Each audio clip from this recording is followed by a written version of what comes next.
Se você acha que o caso do Diddy está perto do fim, eu vim te provar que você está errado. Este caso está apenas começando. E agora nomes como Beyoncé, Jay-Z e LeBron James foram incluídos em um processo de um suposto crime que o Diddy teria cometido durante uma free coffee.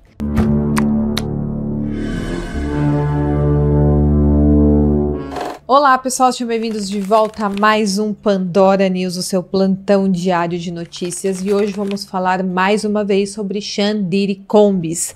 Sim, vamos falar novamente dele. Fazia tempo que eu não trazia atualizações sobre este caso para vocês e o julgamento está chegando, aí está bem perto, então eu decidi trazer aqui uma das últimas atualizações antes do julgamento. E já me fala se vocês querem que eu acompanhe em tempo real o julgamento do Diddy aqui no canal com vocês. Para quem não se lembra, o Sean Diddy Combs foi preso em setembro de 2024 e está com o julgamento marcado para o dia 5 de maio de 2025, este ano.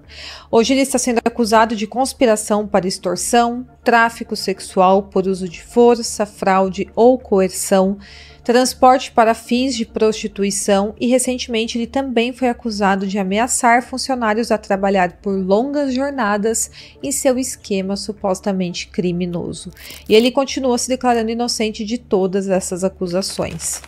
Mas agora ele enfrenta novas acusações, e não só ele. Os seus amigos íntimos também foram incluídos no relato de uma suposta vítima.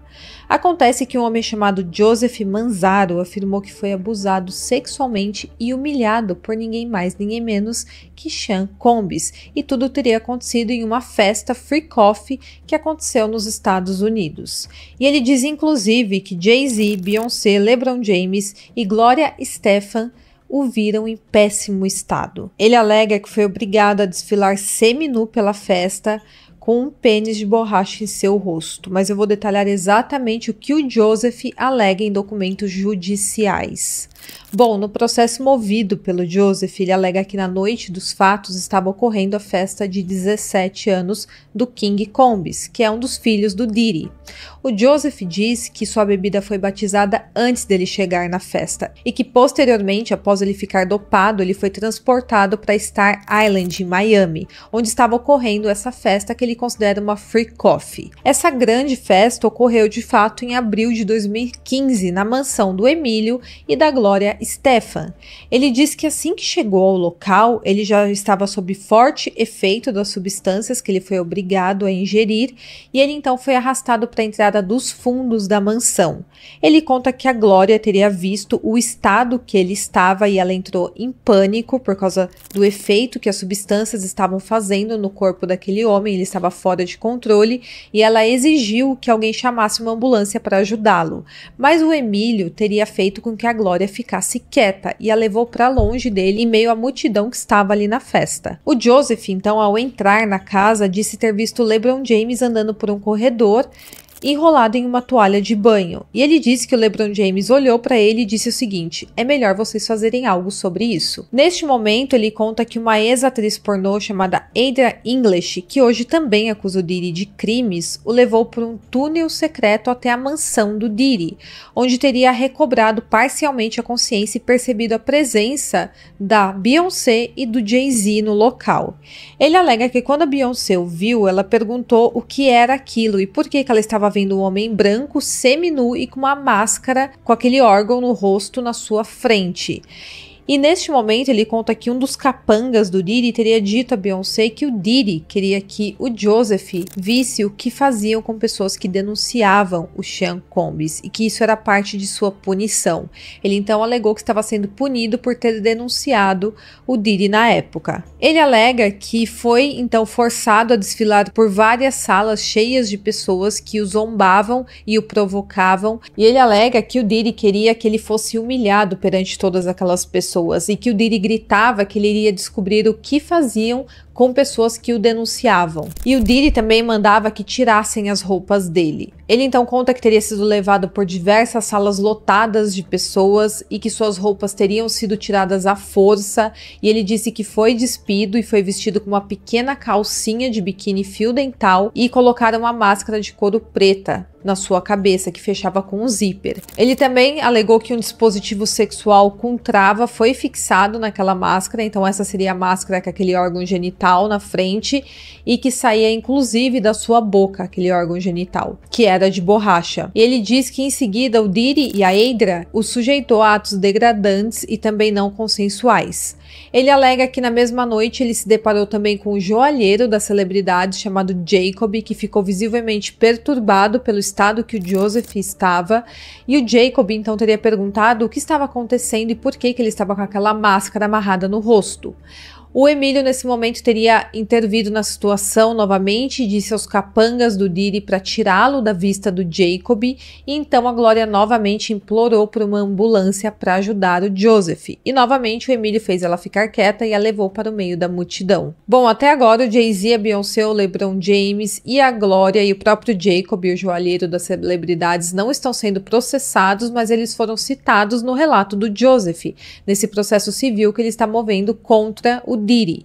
Ele também está movendo processo contra o Emílio, contra a Adria English e contra um rapaz identificado por ele como o traficante de substâncias do Diddy, chamado Brandon Paul. O Joseph então está processando todas essas pessoas por tráfico humano e também pedindo uma indenização. Bom, quanto a essa história, ela parece bastante fantasiosa, falando de túneis, ligando casas, e como estamos falando aqui de pessoas muito famosas que marcam presenças em vários eventos conhecidos mundialmente, alguns jornais já conseguiram encontrar algumas inconsistências no relato do Joseph. Bom, de fato, o Diddy teria promovido essa festa em abril de 2015 para comemorar os 17 anos do seu filho, King Combs, mas o Joseph não se refere apenas a uma festa de aniversário, e sim uma free coffee.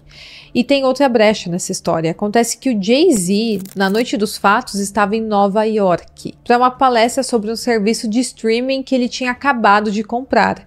Então seria impossível Jay-Z estar nessa suposta free coffee que havia ocorrido. Em resposta ao TMZ, a defesa do Diddy nega os acontecimentos e eles disseram o seguinte, abre aspas, as alegações demonstram artimanhas para chegar às manchetes e conseguir uma recompensa. Nenhuma pessoa sã acreditaria nessa história. O Sean Combs está ansioso para ir ao tribunal, onde todas essas mentiras virão à tona, fecha aspas. Eles então estão prometendo que o Sean Combs irá comprovar que tudo que foi alegado contra ele é mentira.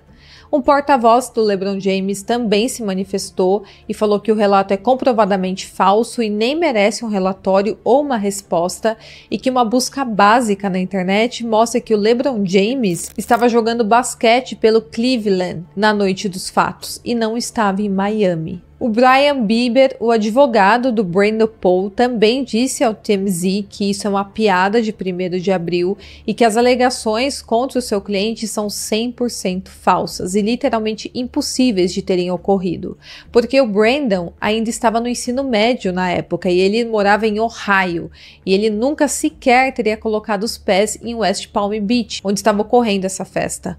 O advogado falou que é lamentável que qualquer um possa entrar com uma ação frívola na justiça, e ele avisou que vai solicitar a rejeição imediata da ação e entrará com as sanções apropriadas. Já o advogado do Jay-Z, o Alex, disse ao TMZ que o Sr. Carter não estava na Flórida naquele momento para testemunhar este incidente. Ele estava envolvido em atividades públicas que podem ser encontradas com facilidade e que provam que ele não estava neste evento. Mas quanto a Beyoncé, ela não foi citada pela defesa do Jay-Z, então não sabemos se ela estava ou não nesta festa que ocorreu, que de fato ocorreu, porque era aniversário do King Combs. Um representante da Glória e do Emílio, Stefan, disse também ao TMZ que ambos negam veementemente as alegações feitas e que a propriedade em questão nunca foi uma casa onde a Glória e o Emílio residiam, mas sim uma casa que eles possuíam para uso familiar, e que não houve festas naquela propriedade entre 2012 e 2019. Eles falaram que tem todas as documentações necessárias para comprovar esses fatos e que fornecerão todos esses documentos ao tribunal. Bom, então aparentemente essas alegações do Joseph apresentam algumas inconsistências, porque pessoas que ele citou que estavam nessa festa comprovadamente não estavam, como por exemplo o LeBron James e o Jay-Z, e ele cita essa questão dos túneis embaixo das casas, que eu não acredito muito que exista. Eu vi que isso foi alegado em diversos lugares, em diversas teorias da conspiração, mas eu nunca vi um fato que comprovasse tudo isso, nunca vi uma prova de que de fato existiam esses tais túneis, e tudo parece bastante de fato fantasioso no relato do Joseph. Pode ser que ele esteja falando a verdade parcialmente, ou então ele esteja apenas confuso porque ele estava sob efeito de substâncias quando tudo aconteceu. Pode ser que sim. Mas vamos aguardar para verificar se existem provas, porque apenas o relato de uma suposta vítima não pode ser usado como prova material em um caso tão sério quanto a uma acusação de abuso sexual. Bom, pessoal, esse é o caso de hoje. Deixa aqui nos comentários o que você acha. Você acredita nessa versão do Joseph? De fato, Beyoncé pode estar envolvida em uma freak off, o Jay-Z, LeBron James, todos esses nomes mencionados. Eu quero muito saber a sua opinião e até o próximo vídeo.